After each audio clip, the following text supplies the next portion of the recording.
आज जो है हमारा जो आयोजन था हरियाणा में आने वाले चुनाव को नजर में रखते हुए पार्टी का मैनिफेस्टो तैयार हो रहा है। गीता फुकर जी वो मैनिफेस्टो कमेटी की चेयरमैन है और उन्होंने कम से कम 25 से 30 सब्जेक्ट मैटर्स बनाए हैं, अलग अलग सब्जेक्ट्स हैं। उसमें वीमेन एम्पावरमेंट इज ऑल्सो एक बड़ा एक सब्जेक्ट है और इसके बारे में आज महिला कांग्रेस के साथ महिला कांग्रेस की सभी पदाधिकारी और वर्करों के साथ ये मीटिंग का आयोजन था, जिसमें ये मैनिफेस्टो बनाने की प्रक्रिया लोगों तक ले जाने के लिए पूरा आयोजन कैसे हो सकता है उसकी बात जी।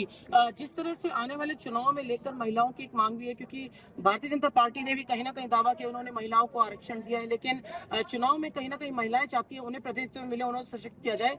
तो क्या माना जाए कि टिकट वितरण के समय भी, क्योंकि आप प्रभारी भी हैं हरियाणा में, इस बात का भी ध्यान रखा जाएगा जहां जहां महिलाएं जो है सीटों को निकाल सकती हैं उन्हें प्रतिनिधित्व दिया जाए।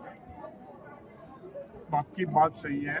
जो है एक मैं आपकी बात को और आपने जो बताई उसमें दो भाग में बांट देता हूँ। आपने भारतीय जनता पार्टी के वादे की बात की। भारतीय जनता पार्टी के वादे को आपको मोहन भागवत जी ने जो महिलाओं का रोल क्या हो सकता है उसके साथ ही देखने की आवश्यकता है। और दूसरा, भारतीय जनता पार्टी के जितने भी वादे हैं उसको भी मोदी जी ने पिछले 10 साल में जितने भी वादे किए, 15 लाख से लेके बहुत अभी महंगाई की मांग और कई जो वादे किए हैं उसके जोड़ना की आवश्यकता है।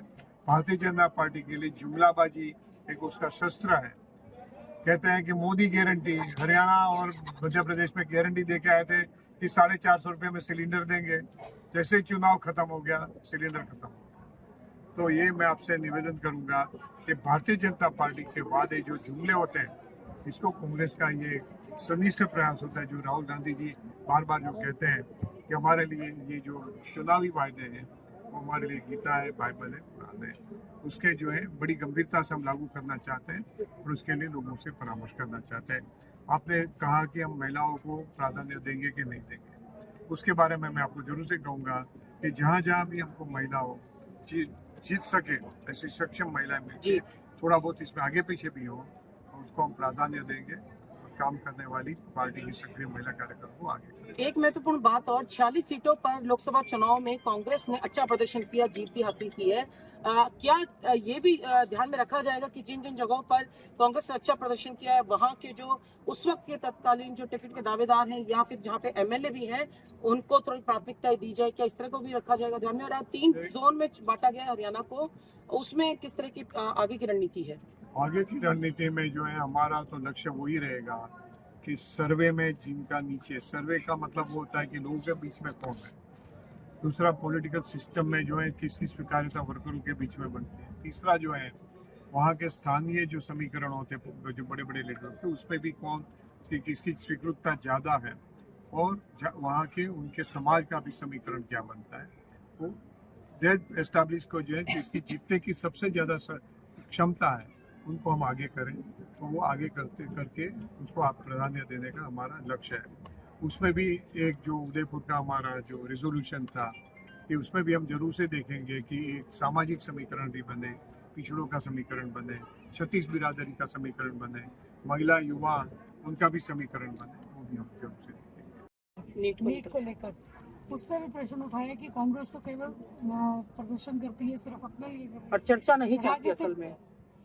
अरे जो इतने 24 लाख युवाओं का भविष्य अंधकार में कर दिया, जिसके बारे में एक शब्द ये प्रधानमंत्री मुंह में से हटता नहीं है। मैं शब्द इतना कर रहा हूँ कि क्या उसने मुंह में मग भर दिए कि वाई इज नॉट से कि भाई हम एश्योर नहीं करता है कि ये इसके लिए जिम्मेदार उसके सामने एक्शन लेंगे। ये देश में पिछले 10 साल में कितने पेपर लीक की घटना हुई, आपके हरियाणा में कितनी पेपर लीक की घटनाएं हुई, उसमें से आप उसको एक जगह पे बताओ कि इन्होंने किसी भी आरोपी को पकड़ा है, उसको सजा दी है।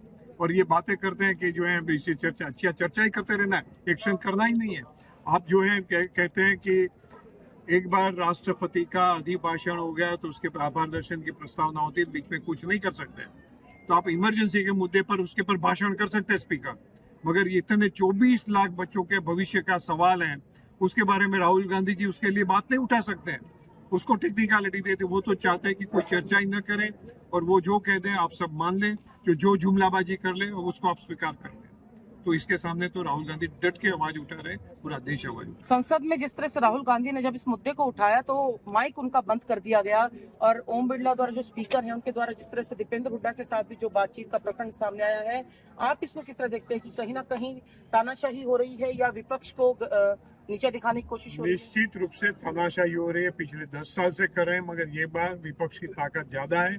इसकी वजह से जो है ये बाहर खुल के सामने आ रहा है कि किस प्रकार की तानाशाही करे, किस प्रकार से देश के लोगों के साथ ठगाई कर रहे हैं, किस प्रकार से देश के युवा दल को बर्बाद कर रहे हैं। एक लास्ट सवाल और काफी समय से प्रदेश में जो है संगठन नहीं है कांग्रेस का, कि अब संगठन भी बनाया जाए और सभी गुटों को उसमें ध्यान में रखते हुए उनको प्रतिनिधित्व दिया जाए, उसमें बातचीत कहां तक आगे पहुंची है, किस तरह की प्रक्रिया ये रही? सप्ताह में एक मीटिंग है, मुझे उम्मीद है कि निश्चित रूप से ये फर्स्ट वीक में निश्चित रूप से कुछ हो जाना चाहिए। संगठन मिल ऐसा जो जाएगा। मैं काफी एक्सरसाइज कर चुके हैं, थोड़ा बैठ के उसमें से सोल्यूशन निकाल। राहुल गांधी जी ने एक बैठक भी ली थी जिसमें हरियाणा के नेताओं को बुलाया था एकजुटता से चुनाव लड़ने के लिए। तो इस बार का क्या हरियाणा में एकजुटता से कांग्रेस चुनाव लड़ेगी?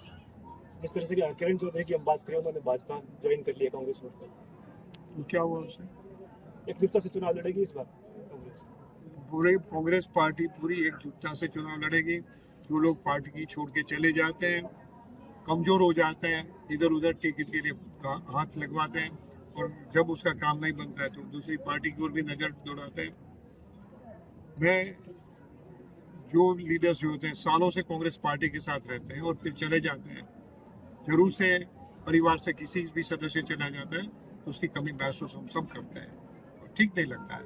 मगर वो जो है जो लोग चले जाते हैं उनसे भी मैं पूछना चाहता हूँ कि जो है आप सिर्फ टिकट के लिए यहाँ आए थे और टिकट देना, पार्टी तो किसी को सबको टिकट देना चाहते हैं जो जीत सकते हैं, तो इसके बारे में जो है कोई लीडर करते हैं तो उसकी वजह से कोई रुक जाएगा, ऐसा नहीं होता है।